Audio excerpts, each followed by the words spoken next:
amigas y amigos.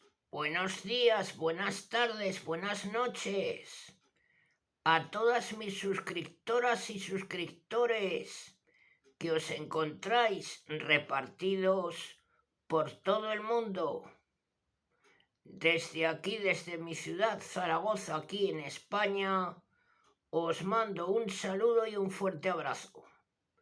Nuevamente os doy la bienvenida a mi canal La Comarca, vuestro canal multicultural. En esta nueva ocasión, amigas y amigos, continuamos con el contenido dedicado a la Biblia, el libro de nuestro Padre Dios. Y ahora os traigo el siguiente vídeo con la segunda parte y el final de las instituciones religiosas. Bueno, amigas y amigos, comenzamos.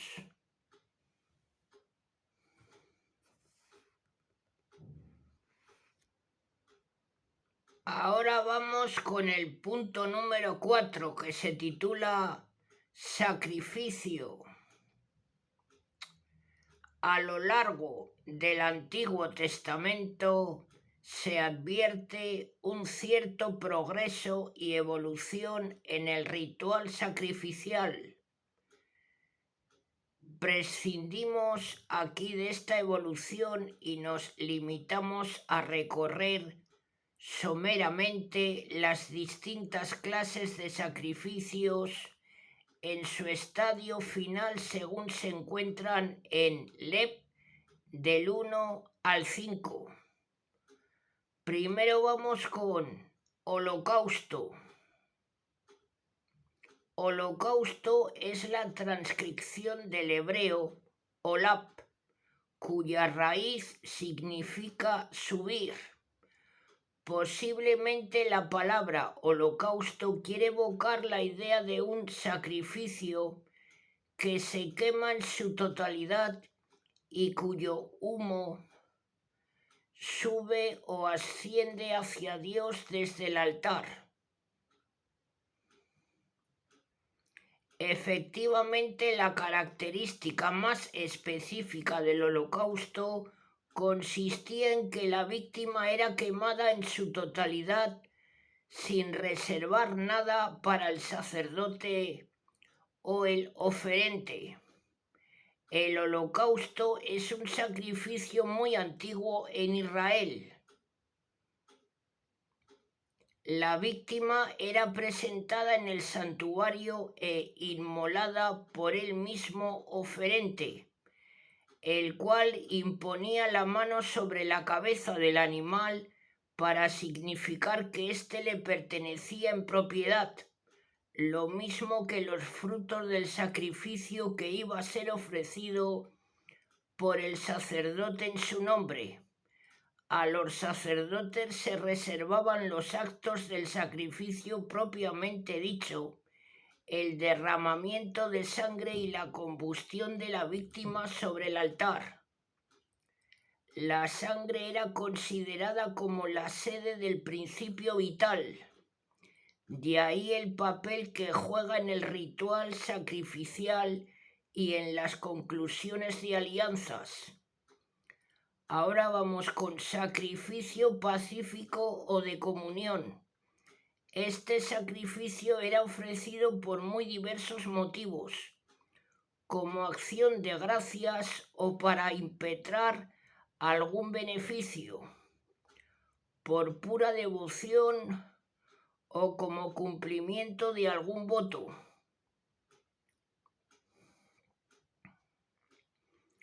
Fundamentalmente, el sacrificio pacífico o de comunión tenía la finalidad de establecer contacto con Dios para alabarle o darle gracias. Este contacto o unión con Dios se simbolizaba mediante un banquete en que se consumía parte de la víctima. Solamente se quemaba sobre el altar la parte reservada a Dios, a saber, la sangre y las grasas, que eran consideradas las partes más vitales. Las víctimas podían ser, lo mismo que en el holocausto, cualquier clase de animales puros, excepción hecha de las aves, y el ritual del sacrificio era también el mismo fundamentalmente. Ahora vamos con sacrificios expiatorios. Frente a los dos sacrificios anteriores, que eran los más normales y frecuentes en el periodo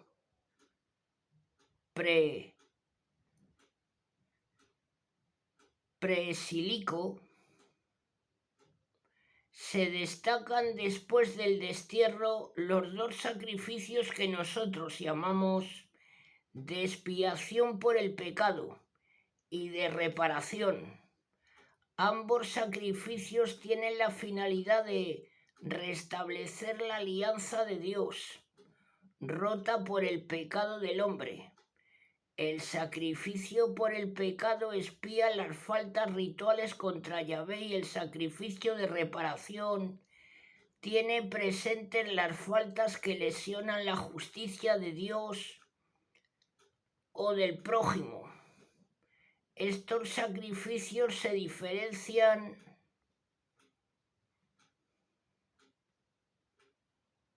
de los anteriores en dos aspectos principales: en la relevancia especial que tienen ellos la sangre como medio de expiación, y en la destinación de las carnes, que no son para el oferente, pues sino para los sacerdotes. Cuando el sacrificio de expiación es ofrecido por la comunidad o por el sumo sacerdote representante de aquella, tampoco los sacerdotes tienen parte en la víctima, sino que es arrojada y quemada toda entera fuera del santuario. Ofrendas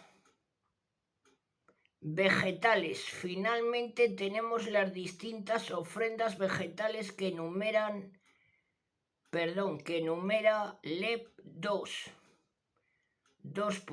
La ofrenda de harina amasada en aceite y acompañada de incienso. La ofrenda de las primicias y espigas tostadas, acompañadas de aceite e incienso. Un caso especial de ofrenda vegetal eran los 12 panes de la proposición, que estaban en una mesa delante del Santo de los Santos y se renovaban todos los sábados. Igualmente, dentro de las ofrendas vegetales se pueden incluir la ofrenda del incienso y otros productos aromáticos, para los cuales existía un altar especial, el llamado altar de los perfumes.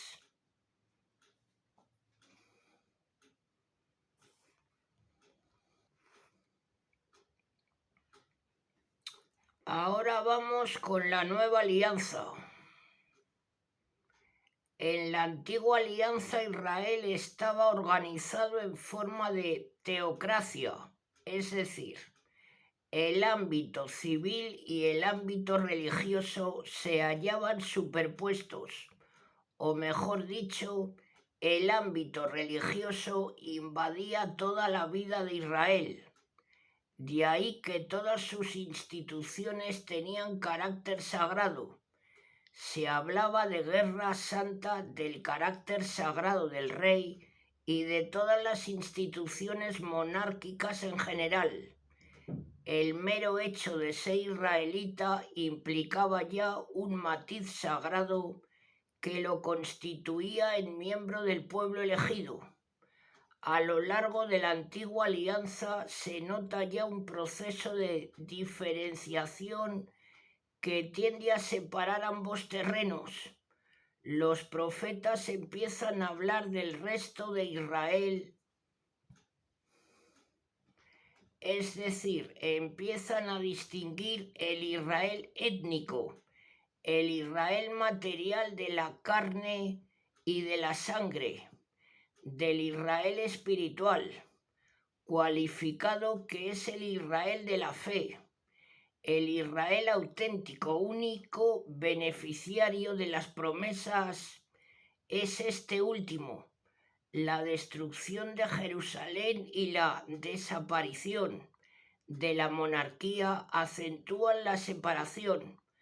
A partir del destierro, el pueblo elegido pierde su independencia política y se organiza en forma de iglesia bajo la dominación de los imperios persa, griego y romano.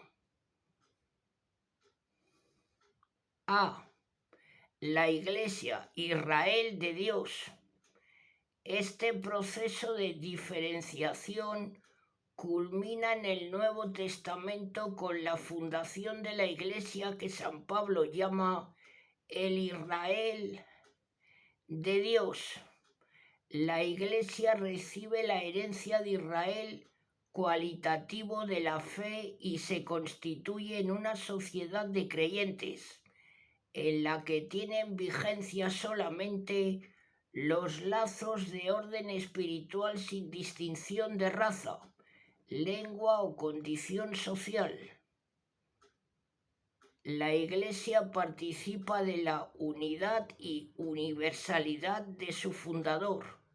No hay más que un solo Dios, un solo Señor, una sola Iglesia, simbolizada y preanunciada en el Antiguo Testamento bajo las imágenes de la alianza, el pueblo de Dios, el resto de Israel, la esposa de Yahvé, el rebaño.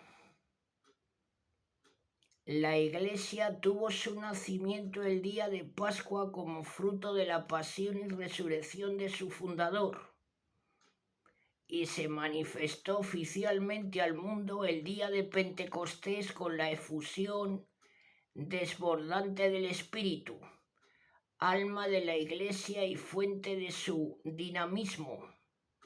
La Iglesia había sido preparada previamente por Jesús durante su vida mortal mediante la formación de un pequeño grupo de discípulos, presidido por los 12 y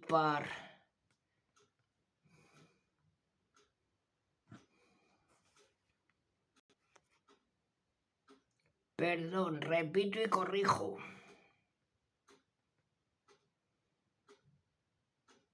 Presidido por los 12, con Pedro a la cabeza, organizada en forma de sociedad visible, cual correspondía a la naturaleza del hombre. La Iglesia tiene paralelamente una dimensión invisible y sobrenatural, que ha sido estudiada principalmente por San Pablo. Desde la visión de Damasco, San Pablo tuvo conocimiento de la misteriosa relación que existía entre la Iglesia y Cristo. Este conocimiento aumentó con la experiencia diaria y revelaciones ulteriores hasta plasmar en la concepción de la Iglesia como cuerpo y esposa de Cristo, que presenta a la Iglesia como un organismo sobrenatural, cuya cabeza es Cristo.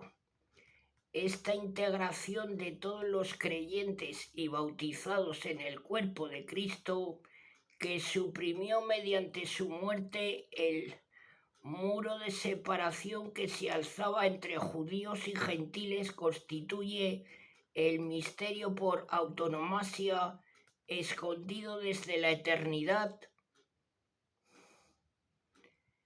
y revelado en la plenitud de los tiempos. Como sociedad visible, la Iglesia está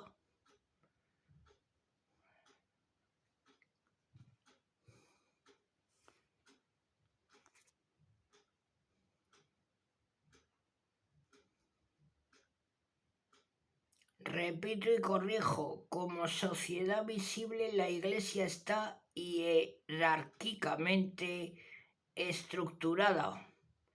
Jesús escogió entre sus discípulos un grupo de 12 a los que llamó apóstoles. Y para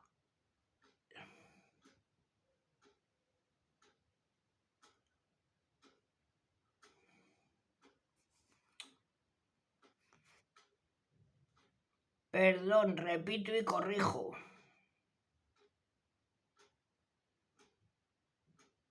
A los que llamó apóstoles, les otorgó poder espiritual y constituyó en autoridad sobre todos los demás discípulos, bajo la dirección y el primado de Pedro. Muestran la jerarquía en funciones y nos informan sobre su ampliación ante las necesidades crecientes de la Iglesia. Los apóstoles asociaron a su ministerio los 7 y encomendaron la dirección y administración de las iglesias particulares a determinados ancianos, presbiteroi e inspectores, episcopoi. Estos dos últimos títulos, presbíteros y episcopos, son prácticamente sinónimos en el Nuevo Testamento. En un segundo grado aparecen los diáconos, que figuran como dignatarios en las primitivas comunidades, pero subordinados a los ancianos. Ahora vamos con la B, reino de los cielos. Predicho por el Antiguo Testamento, anunciado como inminente por el Bautista, el reino de los cielos constituye el tema central de la predicación de Jesús, inaugurado por Jesús. El reino de Dios tendrá su realización escatológica definitiva en la alegría del banquete celestial. El reino inaugurado por Jesús no es de carácter político y nacionalista como esperaba el pueblo, sino religioso y espiritual, destinado a destruir el reino del pecado e implantar el reino de la gracia.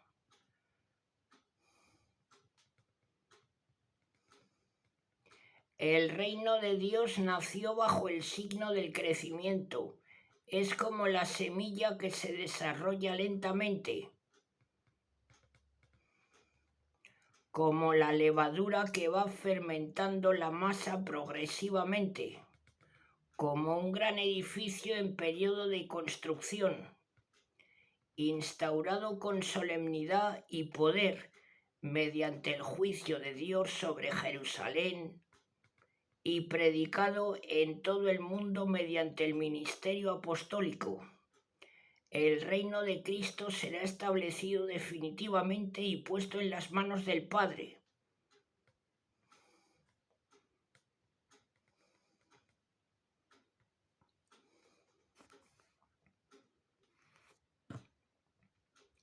Cuando tenga lugar la segunda venida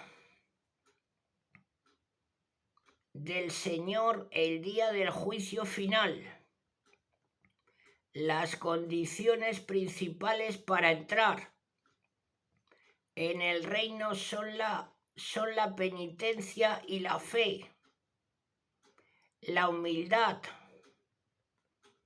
la pobreza, la renuncia a sí mismo y el seguimiento de Cristo. Se exige también vestido nupcial y nacimiento sobrenatural, Los que no cumplan estas condiciones serán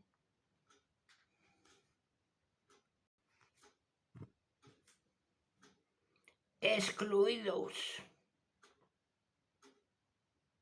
Ahora vamos con la C.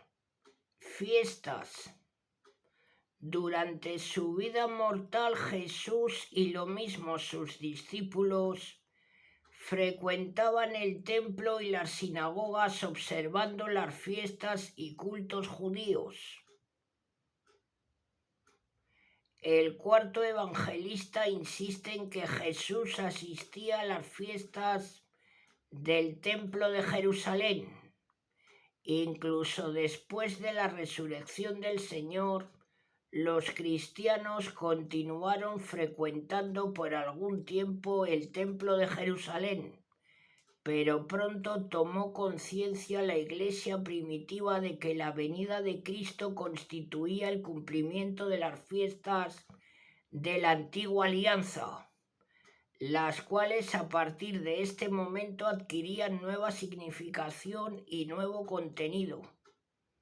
El sábado se convirtió en el domingo y la Pascua y Pentecostes judíos se convirtieron en la Pascua y Pentecostes cristianos. Domingo. El domingo, primer día de la semana, suplantó al sábado que se celebraba el día sexto. El domingo, día del Señor, es la conmemoración de la resurrección de Cristo que tuvo lugar el primer día de la semana.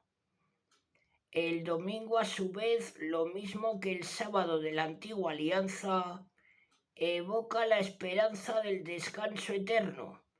Es decir, el domingo es a la vez recuerdo y anticipación, recuerdo de la primera venida de Cristo y anticipación de la segunda, teniendo por centro la celebración eucarística. El domingo realiza la obra de la redención. Pascua. La Pascua antigua no era más que la sombra de la pasión y resurrección de Cristo, nuestra Pascua. Cristo se inmoló como verdadero Cordero Pascual y realizó su propio éxodo o paso desde este mundo pecador al reino del Padre. Los evangelistas describen cada uno a su modo la relación existente entre la muerte y resurrección de Cristo y la Pascua judía. Los sinópticos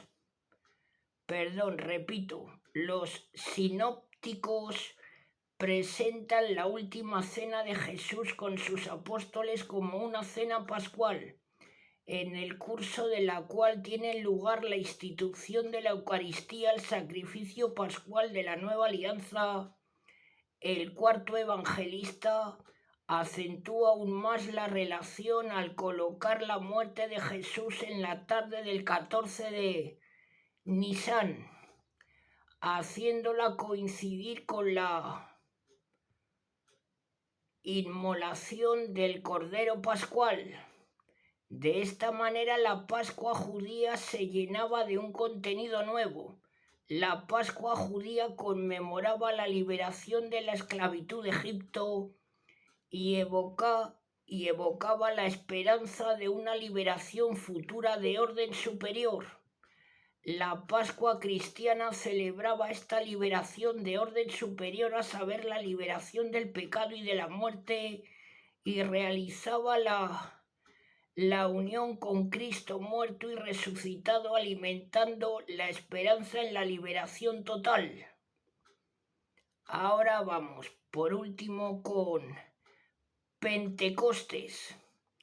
Paralelamente a la antigua Pentecostes, que conmemoraba la promulgación de la ley mosaica y la constitución del pueblo elegido, la Pentecostes cristiana conmemora la promulgación de la ley nueva y el nacimiento oficial de la Iglesia.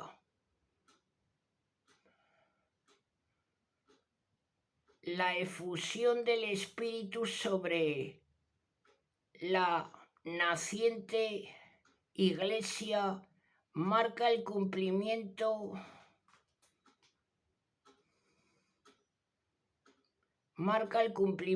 de las promesas de la antigua alianza. El milagro de lenguas de Pentecostés es la réplica del episodio de la Torre de Babel. En Pentecostés los pueblos recobran la unidad perdida en Babel, volviéndose a entender en una sola lengua, la lengua de la universalidad. Bueno, amigas y amigos, hasta aquí las instituciones religiosas. Ahora seguimos con el inicio de el calendario bíblico. Bueno, amigas y amigos, continuamos. Dios creó el sol y la luna para separar el día de la noche y servir de señales a fiestas, días y años. Es decir, en Israel el tiempo estaba determinado por el curso del sol y de la luna. El día estaba constituido por la revolución aparente del sol alrededor de la Tierra, el mes por la revolución de la luna en torno de la Tierra y el año por la revolución de la Tierra en torno del sol. Día.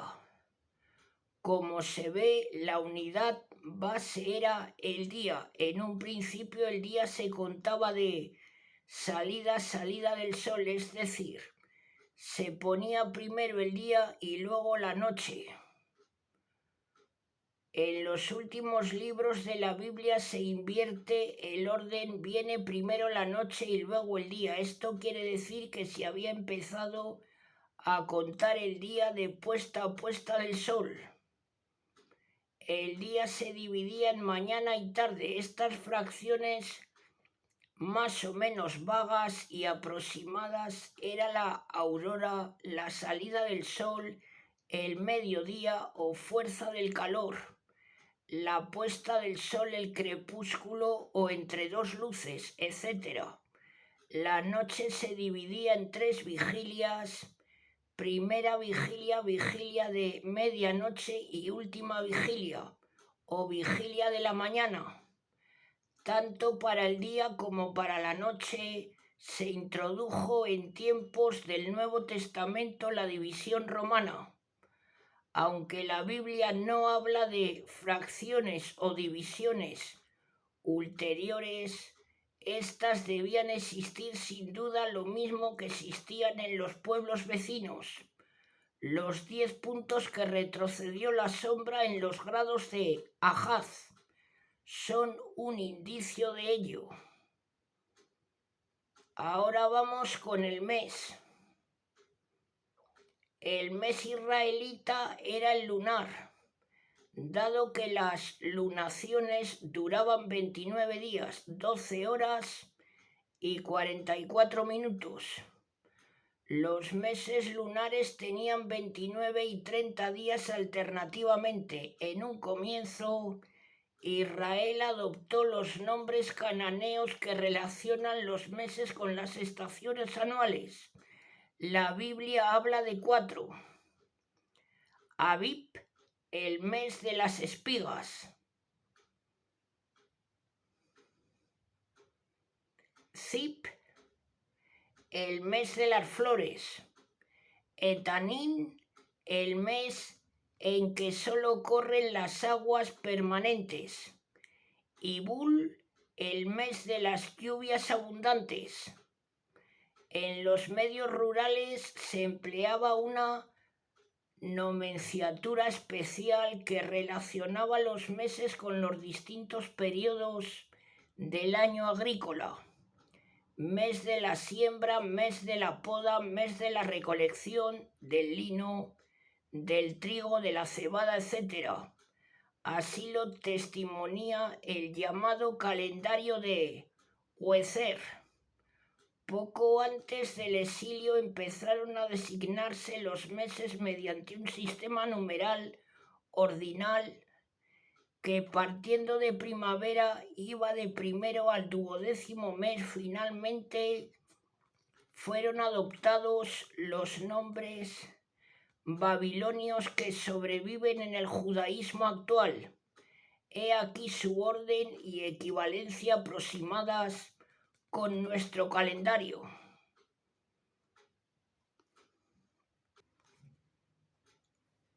Bueno, amigas y amigos, continuamos.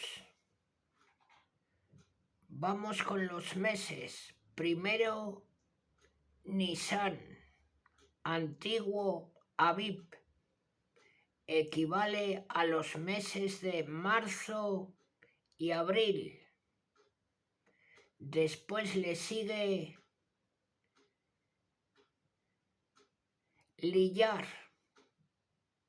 equivale al antiguo Zip, equivale a los meses de abril y mayo. Después le sigue Nisan, repito y corrijo, le sigue Sivan, es el tercero. Sivan equivale a los meses de mayo y junio. El cuarto es Tammuz, con 2 M's y terminado en Z. Equivale a los meses de junio y julio.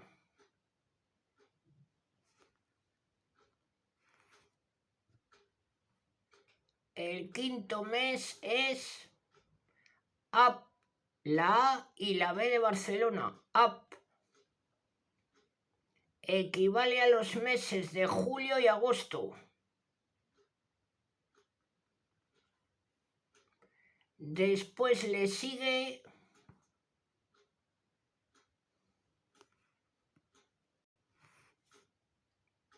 el sexto mes, es Elui. Pertenece a los meses de agosto y septiembre. Después el séptimo es Tisri, antiguo Etanín. Pertenece a los meses de septiembre y octubre. El octavo es Marjesván. Repito, Marjesván, antiguo Bul. Pertenece a los meses de octubre y noviembre. El noveno es Kisleu. Pertenece a los meses de noviembre y diciembre. El décimo es Tebet. Pertenece a los meses de diciembre y enero. El undécimo es Sebat.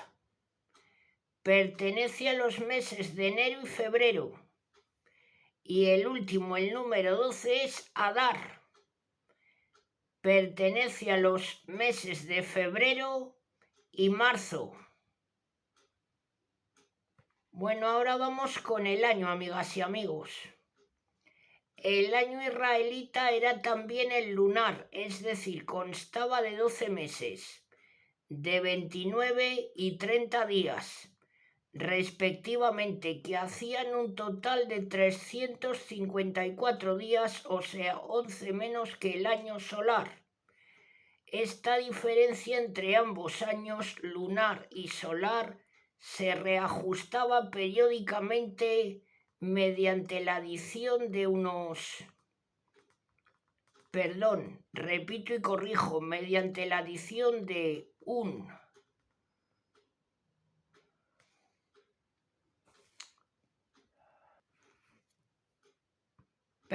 amigas y amigos, repito y corrijo. Mediante la adición de 1 grado 13 por mes, que llevaba el nombre de Beadar, el libro de los jubileos, el libro de Nenoc.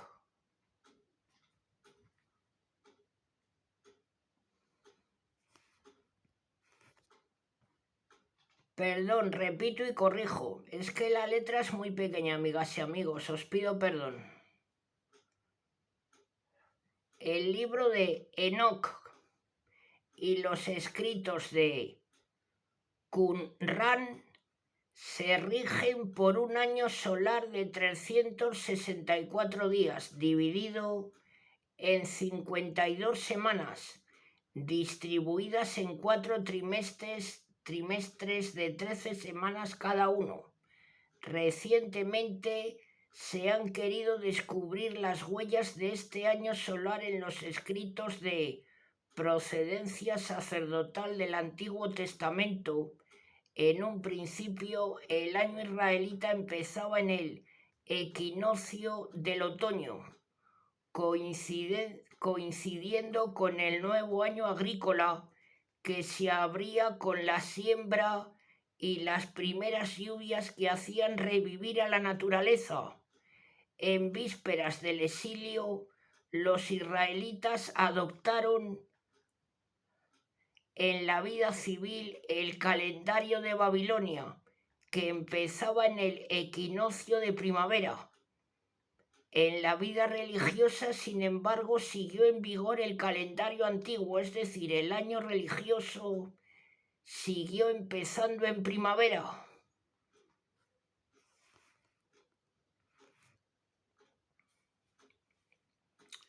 Ahora vamos con la semana, amigas y amigos. Si bien siguen siendo oscuros sus orígenes, la existencia de la semana está atestiguada desde antiguo en Israel. Es posible que la semana naciera como fracción del mes lunar, en relación con las 4 fases de la luna. Con el tiempo, sin embargo, la semana se independizó del ciclo mensual e incluso anual y formó por sí sola una unidad independiente. Exceptuado el sábado, los demás días de la semana israelita carecían de nombres propios y se les designaba simplemente con el número ordinal. Partiendo del día siguiente al sábado se decía primero, segundo. Repito, pido perdón, repito y corrijo. Partiendo del día siguiente al sábado se decía primer, segundo día, etc. De la semana más tarde, el día sexto se llamó Parasceve o preparación del sábado. El ritmo semanal de 6 días de trabajo y 1 de descanso privativo de Israel simbolizaba la transitoriedad de este mundo y alimentaba la esperanza en el descanso eterno. Ahora vamos con pesas, medidas y monedas. En los sistemas de pesas, medidas y monedas de la Biblia, especialmente del Antiguo Testamento, falta la precisión y exactitud de los sistemas modernos. Los cuadros que van a continuación intentan dar una idea aproximada solamente los datos del texto sagrado, lo mismo que las aportaciones de la arqueología son insuficientes para lograr la reconstrucción matemática que sería de desear en esta materia. Esta vaguedad e imprecisión se ve agravada por el hecho de que las pesas, medidas y monedas no siempre conservaron el mismo valor a lo largo del tiempo ni eran tampoco uniformes y equivalentes en el mismo ámbito geográfico.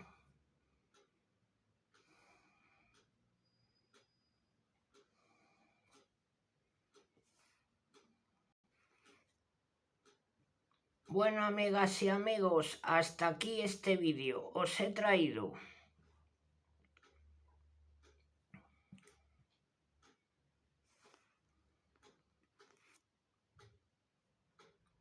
el final de las instituciones religiosas y también os he traído la primera parte del calendario bíblico.